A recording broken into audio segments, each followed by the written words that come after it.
We are told that we should be kind and put other people's needs ahead of our own. But does anybody ever warn us that having too much compassion and kindness might be harmful? The society we live in is not always one of receiving what we give, since it is full of giving individuals who realize that their generosity drains them both emotionally and financially. Could we endanger our own lives by being overly kind? Today, we will share with you 8 bad things that can happen if you're too nice.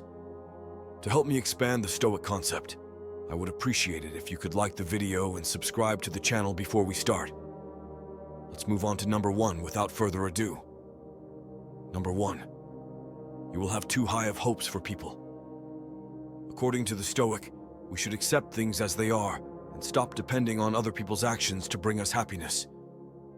Giving without expecting too much in return helps you exercise emotional detachment, which calms your mind and prevents you from being let down. Whether we realize it or not, it's challenging for us to offer with complete selflessness. We expect others to reciprocate when we provide everything we have. However, you've made people so accustomed to having everything done for them that they'll take it for granted and believe that you can handle everything in both your and their life when it comes to us needing something crucial, especially your own, as you wouldn't take care of others' needs if you didn't take care of your own. In actuality, your expectations of reciprocity won't be fulfilled, and you'll feel depressed, angry, and fatigued. However, when we consider things objectively, individuals aren't failing you. Rather, they're just attending to their own needs, which is what you should be doing. Number 2, people will only expect you to give them something. The Stoics believe that it's essential to keep in mind that morality and reason are the sources of true value, not from merely following the wishes of others. Giving in a balanced and moderation helps you maintain control over your behavior and prevents you from developing negative habits that are detrimental to your mental well-being.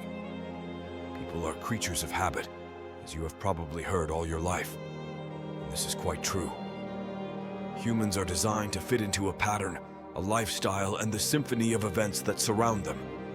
This need for change gives rise to the concept of the comfort zone. It follows that those you assist will come to anticipate something from you on a regular basis if you are a giver.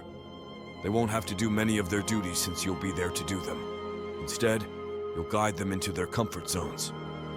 Nobody is going to look you in the eyes and encourage you to think more about yourself if you don't appreciate yourself. If nothing else, don't anticipate this kind of empathy from the individuals you assist. They will cling to their own version of Robin Hood, which will cost them dearly in the long run. Number 3, your goals will not be taken into account. The Stoics taught us that in order to maintain equilibrium and avoid sacrificing our identity and well-being for the sake of others, we must live by reason and virtue, create boundaries, and prioritize our own obligations. You can find yourself fleeing from an inner hurt or fear if you prioritize the needs of others over your own. How does it make you feel to return home every day, knowing that no one is there to welcome you? Or when you spend the weekend by yourself? The hit will be twice as painful if you're avoiding yourself by engaging in a variety of activities. This is because, while facing yourself will eventually become inevitable, your negative emotions will worsen as you begin to prioritize the needs of others above your own. One of the most crucial aspects of good health is self-care. Ensure that you are content, pampered, and receiving proper care before attempting to assist others in feeling better. That is, you should never give chocolate to someone until you have thoroughly enjoyed some yourself.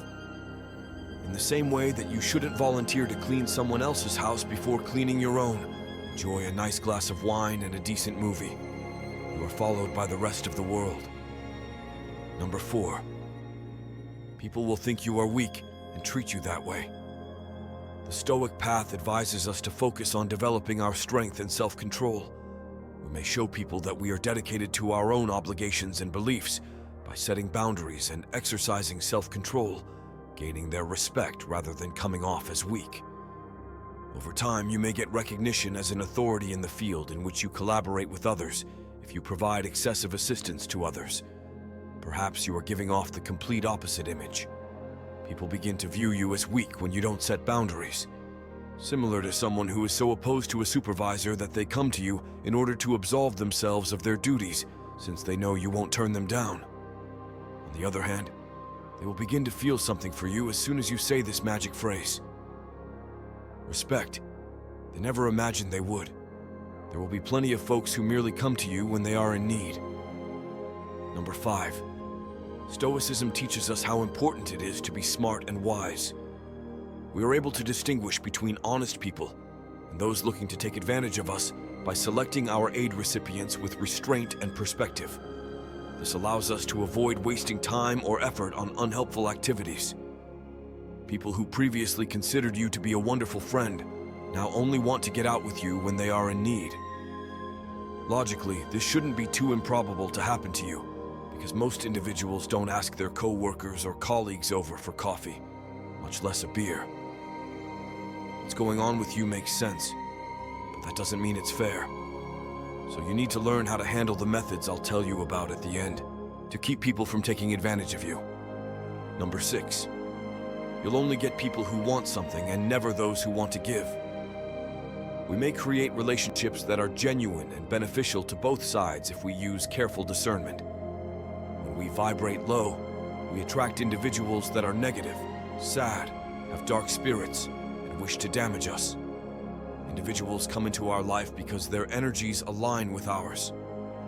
On the other hand, when our vibrations are high, we attract positive, kind, energetic, hardworking, and joyful individuals.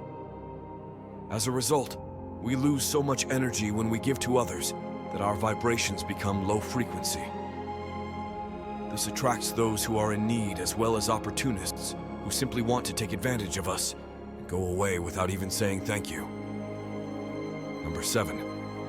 You could end up getting hooked on something. People were taught to maintain composure and self-control by the Stoics. Self-control in giving allows us to maintain a positive relationship with our choices and actions while preventing us from falling into negative habits. Someone close to you may eventually realize that you are more than just a spring waiter, and that your drinking habits are excessive when scarcity becomes a regular part of our lives. This is because cravings for substances build when they are frequented. They may also see that you overindulge in food or perhaps gambling. When someone you care about says anything, listen carefully, since your initial reaction could be to become upset with them and assure them you're okay. However, this is the typical behavior of those who are too preoccupied with their own issues to recognize that they even exist. Always keep in mind that those who are close to you have your best interests at heart, so listen carefully to what they have to say. They are attempting to assist you in getting up off of your knees and on to the next step. Number 8. You'll make people think twice. Stoicism tells us to do good things no matter what other people think of us. By focusing on living in line with our beliefs and principles, we build a good image that can withstand false accusations. No matter how much we'd like things to be different, the truth is that there aren't that many kind people in the world. So, if you are one, people will be suspicious of you instead of being impressed and thankful.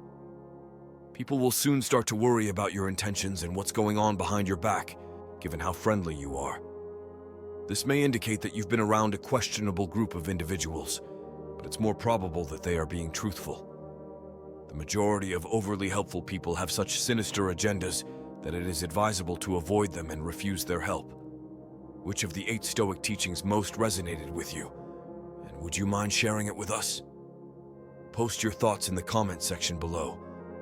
Give this video a thumbs up and share it to someone you think may find it useful. Please remember to click the subscribe button if you haven't already. Preserve the persevering spirit and remain stoic till the next video.